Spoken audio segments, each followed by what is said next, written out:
Hello, guys. It is 2:57. We still have a few more minutes. Can you guys hear me?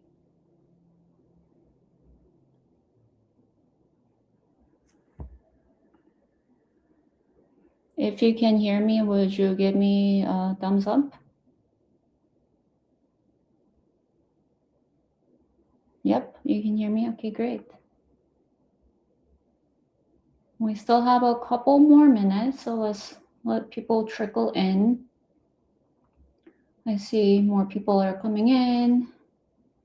Just a couple more minutes and we'll get started. Meanwhile, there is a link that I dropped.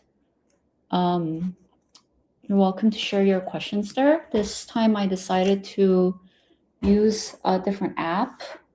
It's called Slido. I'm not sure what it's called, but I do see some questions there. A couple people already left questions. You're welcome to leave more questions. Okay, good. You can hear me. If you want to leave your questions on the Slido link, Slido, and then you can also vote if there are questions that you're more interested in, and I will be answering them in order.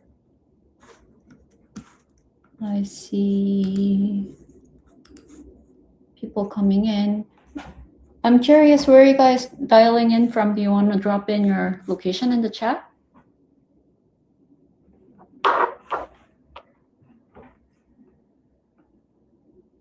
Anybody want to drop their location in the chat where you're dialing in from? We're still a minute early, so I'm still going to wait a couple minutes. U.S. Owensboro. Nice to meet you. Hello. Hello, Marlos. Hi, Sam from LA. Quebec. Nice. Indonesia, very international. Virginia. Germany. Victoria, nice. Good to meet you all. I think some of you I recognize from the previous events. Maybe some of you are new. I see Buffalo as well. Nice, great. Okay, I'm looking at some of the questions. So I see the questions are coming in. In case you don't have the link, can I share it again? Maybe I can start it. If I start it, can you see it? There's a link that I shared earlier. It's through Slido. Let me share the link one more time. If you have questions, you can drop them over there. And then for now, let's see.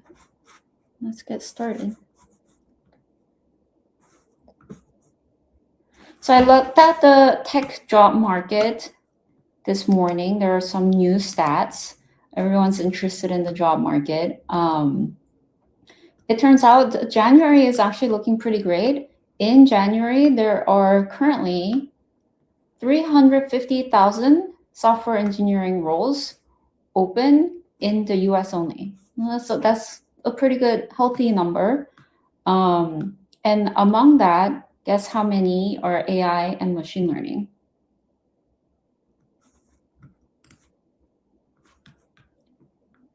I'm also reading the comments.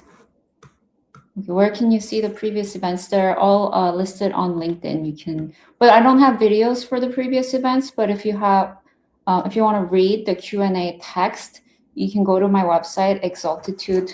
I'll type it in here, exaltitude.io.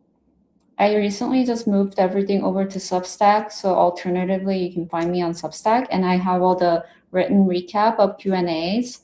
But I don't post the videos, so I can be candid with you guys. So this is the only time you can ask me questions directly and I'll answer them candidly. But otherwise, there will not be any recording other than the recap text that you can find on the website and the Substack. So I see a couple of guesses. There are 350,000 total jobs. No, not all 300 are AI and ML. 40% is a pretty good guess. According to Zero to Mastery, 84,000 of the 350,000 roles are AI and machine learning. So it's the number one, well, not number one. It's one of the bigger categories. There is a category that is even bigger. Can anyone guess what's bigger than AI machine learning? I don't think anyone will be able to guess this one correctly. I did not guess this correctly. It was a bit of a surprise for me because it is a common role that people probably are aware of, but I did not think this would be the number one role in the job market category, which is, since I don't see any guesses, I'll tell you, it's data engineer, not data scientist, data analyst, but it's data engineer. And in case you're not familiar with the difference between data scientists, there's data engineers, data scientists, and data analysts. They are all slightly different roles. The larger the company is, the bigger the differences are. But if you're working for a smaller company, you might do a little bit of everything. But basically, data engineers are the ones who are building the pipeline to collect the data. And then the data scientists are the ones who are doing the sort of the analysis and the process to sort of generate reports and whatnot. And then data analysts, like data scientists, might do some data engineering work and might also do some AI or machine learning, but not always. They often do work with machine learning engineers. Data engineers rarely will use machine learning because they're the ones collecting and like building the tools to collect the data, not doing the analysis. And then there are data analysts who are more on the like the lower, like the final end of the whole process, who are more doing like the creating of the reports and talking to the business stakeholders. So this source is from Zero to Mastery, January 2026 job market analysis. I can share the link. I thought it was interesting that they listed that the number one category is AI machine learning as expected, but the second biggest number of roles was data engineer. That was interesting. Data scientist is pretty big, 13,000 roles, open roles right now. This is again number in current like jobs that are currently open in the US. And then the data analyst is also a pretty big pool, is $27,000. So data science, data engineer, data analyst, and AI machine learning, I guess, makes up for the bulk of the current open positions in the job market. So that was a fun fact that I learned. And now let's look at some questions. Let me see.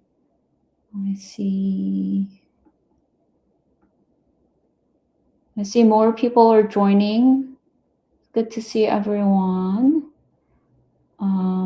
Okay, let's look at the questions. The first one, so I see that none of the questions, only one question has a vote. So if you guys take a look again, should I share the link one more time? I don't know if you joined late, like do you see the links or do you not see them anymore? For those who are just joining, did you see that I shared a link where you can drop your questions? So, okay, I see more votes coming in. So if you see questions that you're also interested, you can also drop your questions, but if you vote, it will help me look at the order of the questions. So Darren asks, which constant change in AI progress, with constant change in AI progress daily, what are the key things to learn to stay relevant in software engineering? Prompt engineering, custom models, what? Not prompt engineering. Yes, it is true that it can be quite overwhelming because things are changing so quickly in AI. And, one day everyone says you should learn prompt engineering. One day everyone's talking about RAG, MCP. There are so many tools that are popping up every day. Should you be learning all of them? What skills should be learning? Well, it depends on the stage of your career and your goals. Again, the reason why I started off with the open job market and then the different roles is sort of related. You want to start by thinking about what your goals are. If you are chasing whatever is the newest trend and the hype, those tools are going to change constantly, nonstop. And if you only chase them, you will always be switching gears like nonstop, right? Unless you know what type of engineer you want to become. Like, is it that you want to become a data scientist, data engineer, AI engineer, backend engineer, front-end engineer? Depending on the role that your goal is, the type of skills you need might, like type of tools you might need, might change. Also, depending on the problem you're trying to solve, there might be some tools that are better suitable or not. So as an engineer, we're constantly evaluating, okay, what is the best tool to solve a specific problem that I want to solve? Not, you should never be going from, okay, I want to use this tool, so what can I do with this tool? So have a goal of where you want to go, what you want to achieve, what you want to solve, and then following that, like what you need to learn depends on your goals. And it becomes really clear when you have a strong goal, when you have a clear goal, what you need to learn to achieve that goal. And the reason why you're probably confused is because you keep chasing all these new trends and the news are not your goal. There could be a million tools that you could possibly use. There's absolutely no reason for you to use any of them unless you're trying to build something, right? Like, why are you trying to use the tools? Think about that first before you start learning. If you have follow-up questions, you're welcome to drop them. I'm going to go to the next question. Which AI skills are hot and has high demand for high pay? Interesting question. It's very similar to the first question, right? Like, you want to know what skills to learn. Well, that depends again on what role you're aiming for, and if your like sole criteria for choosing a job is high pay. Actually, that makes it pretty easy. If that's what you're going for, go for it. All you got to do is look at levels.fyi. Just go click around, search around, and then like play around with it. See, like put in the location you want, and put in do you want fully remote or in person? Put in all of the tech requirements that you're looking for, and then see which one offers the highest salary. I'm gonna guess. I mean, the data keeps changing, but generally in the past, I have seen trends where machine learning engineer is usually the highest pay, because AI engineers do get paid a lot, but the definition of AI engineer varies significantly, right? Like an AI engineer could be someone who's leveraging tool A versus tool X, right? Like there are so many different tools, and then there could be so many different types of problems that you're solving, different companies who are hiring AI engineers. So the pay range is really big, whereas machine learning engineer, the pay range is high. Like they're all high. Most machine learning engineers make a lot of money, but it's also really competitive to land machine learning engineer jobs. I've done an analysis. You can look on my YouTube. I have a video comparing AI versus machine learning versus data science. And if you look at the requirements, and I also have LinkedIn Premium so I can see what type of people are applying. And machine learning for sure has like absolutely like high number of PhDs applying to these jobs. So you are going to be complete. I'm not saying that you must get a PhD to become a machine learning engineer. That is not true. But you should know that you will be competing with other PhD holders. So like, what are you bringing to the table that that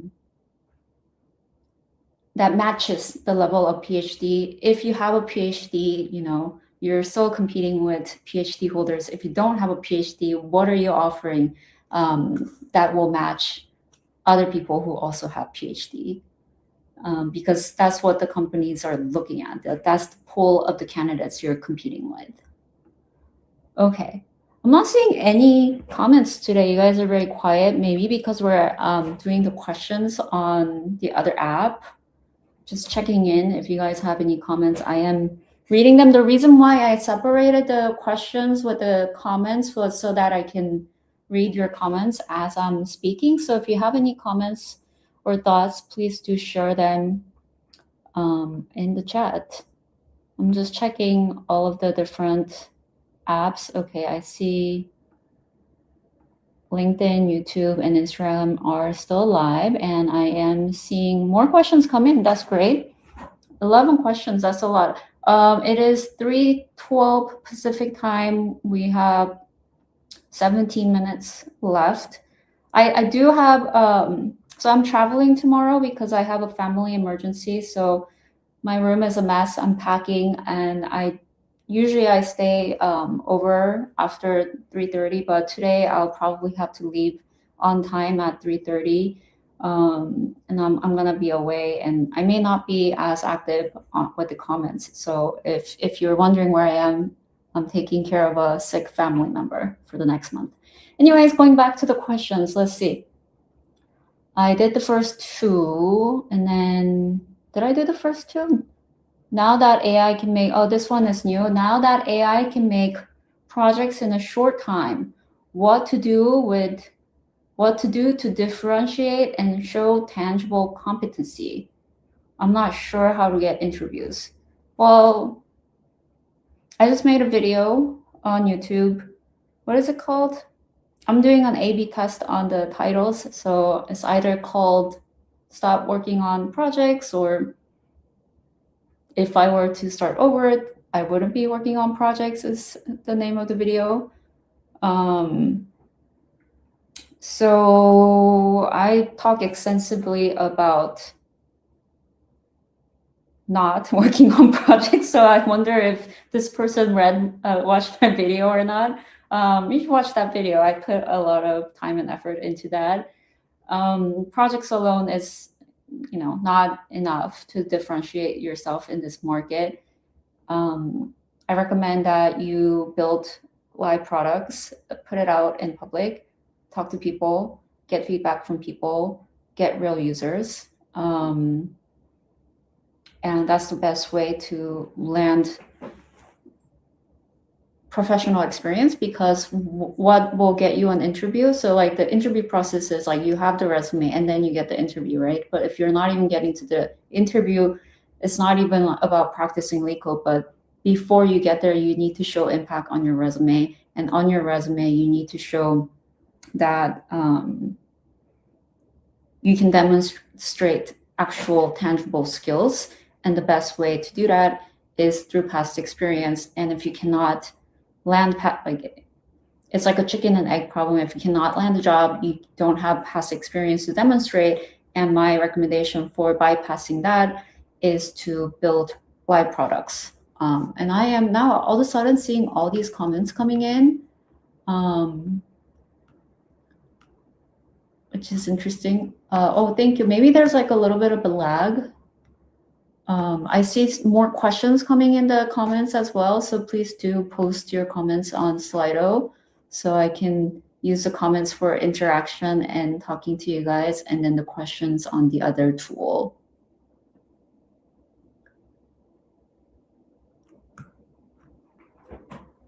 Okay, next question.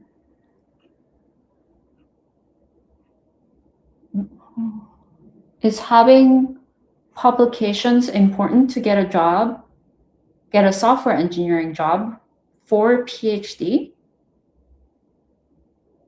With a PhD? Or like I think the question is that you have a PhD and you're applying for software engineering jobs. I'm a little confused by the wording here, but yeah, I can explain the different routes. So for software engineering job, majority of the times you don't need a PhD, and you don't need publications. The roles that do help when you have a PhD or publication are research jobs. So if it's like a scientist or a software engineering researcher, or if you're applying for lab, there are many labs. There's one like the Lawrence lab, that's a big one. Those are the ones where you need publications. Or for a lot of machine learning specific jobs, they might want you to have a PhD. And let's say like you're applying for a vision related project, and if you have publications in vision, that will help you. Otherwise, for like majority, like back end, front end, like front end engineer, you don't need publications, you don't need PhD, you don't need a PhD to build a website, you don't need a PhD to build an app. It's actually like kind of people, I don't know, in the industry, we kind of make fun of PhD holders who are building websites because it's unnecessary. So you only need publications, again, if you're going for research jobs or at labs or very specific machine learning type roles. Even for AI engineers, you generally don't really need publications. So it's not a hard requirement. I do see more questions coming in and see more votes. I already did the top 5. So with the landscape changing, how AI assists in everyday coding, as someone that's beginning to intermediate backend, if it's better to focus more on machine learning? What?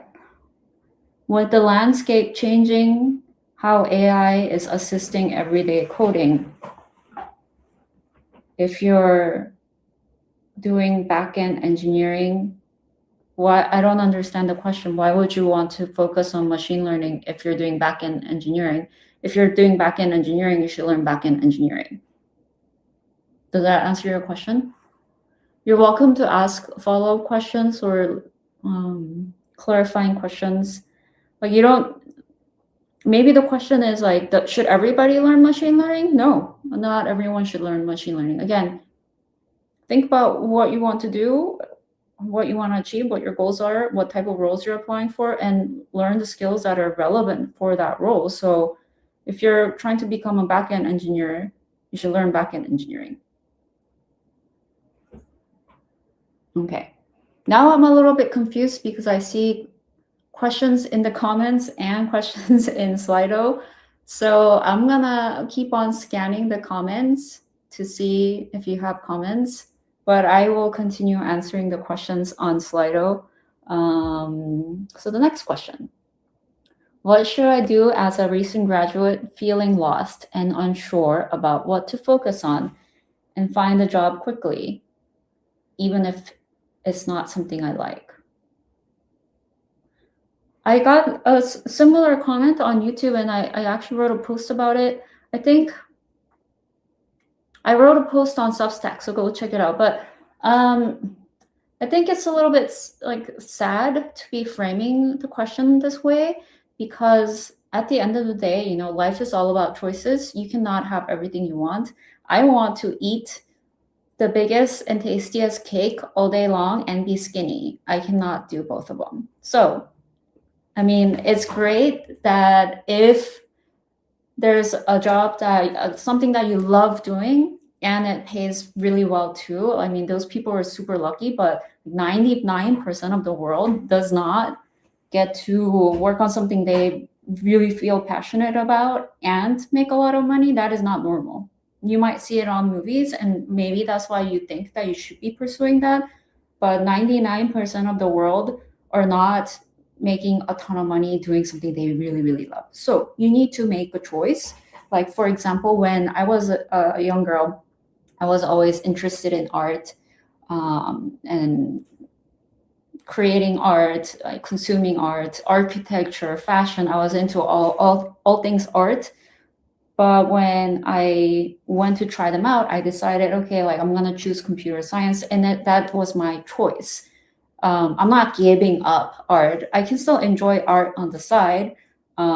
I still paint. I don't know if you see my painting in the background, but any painting in the background is all done by me. I still paint and enjoy life. That could be my hobby. I don't need to, like, I know, unless, I mean, there are some artists who are very successful and do make a lot of money, but I know that most artists don't. And I know that most software engineers do make money. So I made a conscious choice to pursue what is important in my life. So I would like to encourage you to have agency in your life. Don't think too much as I'm giving up something I love. Well, you can still do them on the side, but like do you want to pursue a life where you're doing something you really, really enjoy, which is great, go for it. Like many artists are doing that. Choose what you want to do. Like, or is it that you don't want that life? You don't want to be a starving artist. You want to focus on getting a job that pays the bills. Like, that is a perfectly fine choice too. And you, again, like for 99% of people, they cannot choose both and just accept the path and make a conscious choice. Okay, hey, like I am choosing this path and I have agency and autonomy to make my own decisions and follow it. And if you're not sure, try them out and see which one you like better. Okay, so next question. I answered that already. Any course, book suggestions, or certificates? Oh, what programmer working for government should take on? So I mean, let me find. Actually, what are they called? Data Camp. Data Camp is having a sale right now. No, not sale. It's actually completely free. So go check it out. Let me drop the links here. Oh.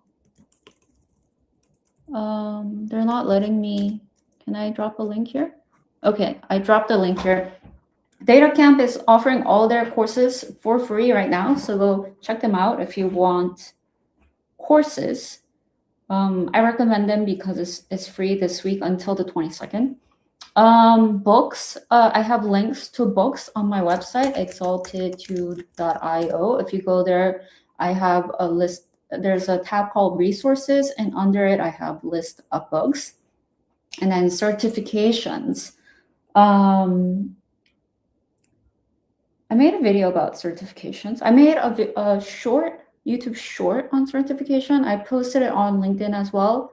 Don't get certification. 99% of the time, you don't need a certification.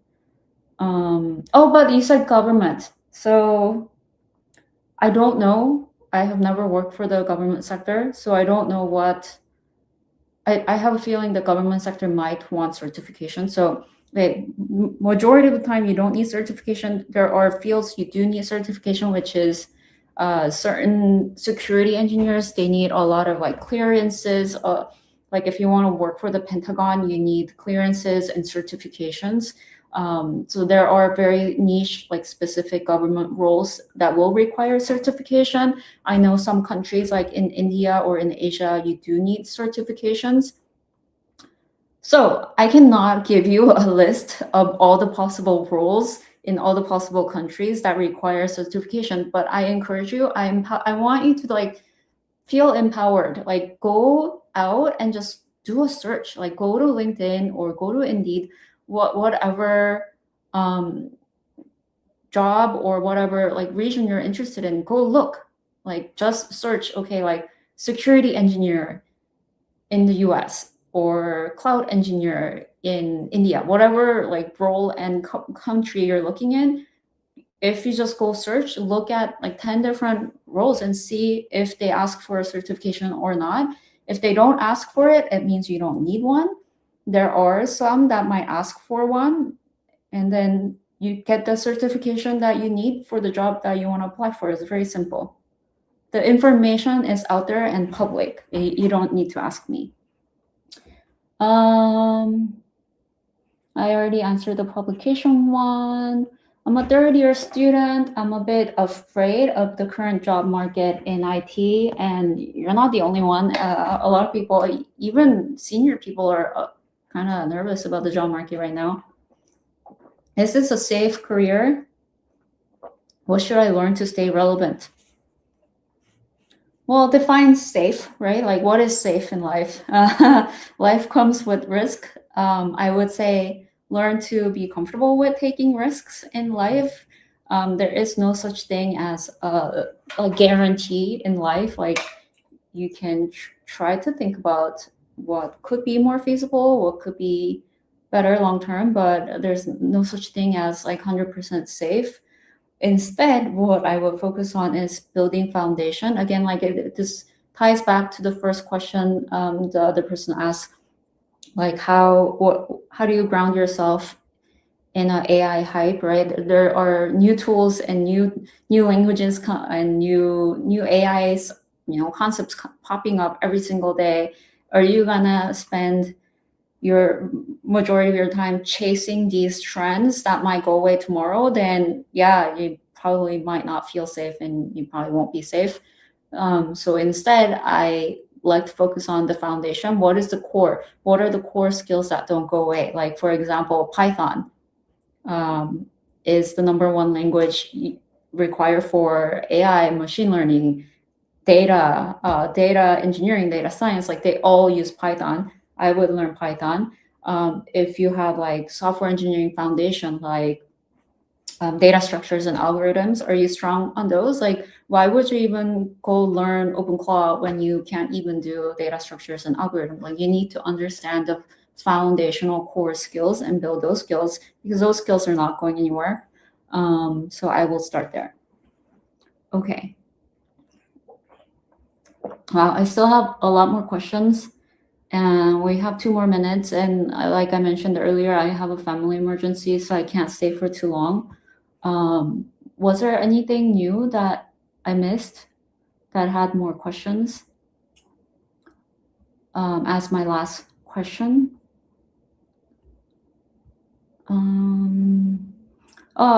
I didn't do this one. Have you used OpenClaw? I would like to hear your thoughts on it. No, I have not used OpenClaw, because like I said earlier, if you're always chasing, like, okay, I am aware of OpenClaw and I know what it does. I know what the features are. I understand what the draw is. I think people are drawn to the idea of AI agent. I have seen lots of posts and videos of people talking about different claims. And I think the reason why it's so popular is because it's controversial. Anything where people have different, like, really extreme emotional reactions, like this is a question about humanity, right? Like, then it becomes a hype and everyone's talking about it. But I don't need to use OpenClaw. Like, again, like, what are my goals? Like, why would I need OpenClaw? I am the type of person who, again, like, I don't like to just follow hype and trends. Like, I only want to use products that I want to use if I have a goal I need to solve, and then I will go look for the best optimal tools to solve my problem. And I'm not gonna just go learn a random thing just because it's new and it came out and everyone else is talking about it. I don't care what everyone else is talking about. I will keep my eye on it just so I understand what's happening in the current market. But beyond that, I'm not gonna go drop everything and go learn something new because everyone else is talking about it on X. That's my take on OpenClaw. And I mean, if you're interested in playing around with it and if you have time, sure, go for it. But again, like, I have a family emergency. I have bigger fish to fry right now, so I'm not gonna take my time and go work on OpenClaw unless I'm like super bored and I have a lot of time. Okay. I think that's gonna be my last question. Thank you everyone for joining. It's great to see you all. I'm not sure if we should do another one next month. It is nice to see you all and catch up and hear your questions. But if you want me to do another one, let me know. I can try to schedule another one when I come back from taking care of my family. So I hope to see you guys soon, and thanks for joining.